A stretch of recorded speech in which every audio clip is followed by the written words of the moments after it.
Have you ever noticed how sometimes it feels like your brain just won't switch off? Like you're stuck worrying and overthinking and going round and round in your head, even though you know it's not helping. Usually it's not because you want to keep thinking about these things.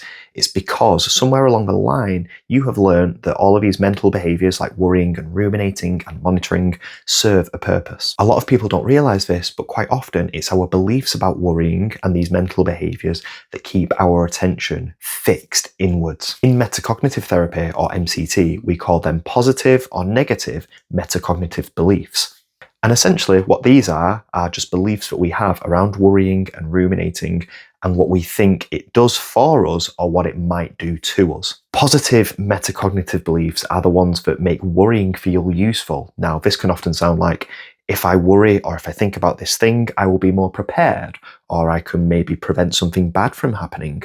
Or if I worry about this, then it means that I care. And worrying starts to give us this false sense of control over a situation. Then there are the negative beliefs, which make worrying feel dangerous. And this can sound like, I can't stop worrying, I can't stop ruminating.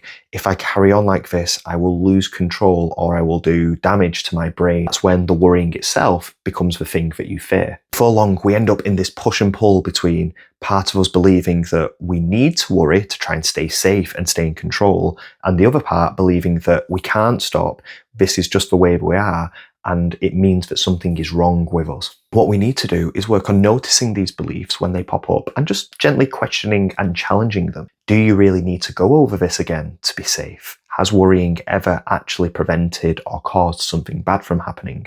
Does worrying and spending a lot of time on something mean that you care or that you're doing something about it? Or can we do something about it without the worrying? The goal here isn't to think your way out of it or try and win this argument with your brain and your thoughts. It's to learn that actually it was never an argument that you needed to get involved with in the beginning. When you commit to not going down that rabbit hole when it presents itself, every time there's an urge to worry and get involved with a thought, even though it feels uncomfortable, you're teaching your brain that actually I can leave this alone and that this process behind the thought isn't as important as I used to think it was. So if this sounds like you, just work on noticing if you do have any of these beliefs, and can we just gently challenge them today?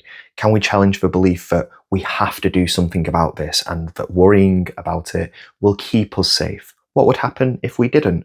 Or if you have the more negative beliefs, oh, worrying is harmful or that I can't stop and it's uncontrollable. Can we use today to practice? Can we try and maybe postpone it until later? Is this something that we need to get involved with right now? And that is how we challenge these beliefs, and over time they lose their grip.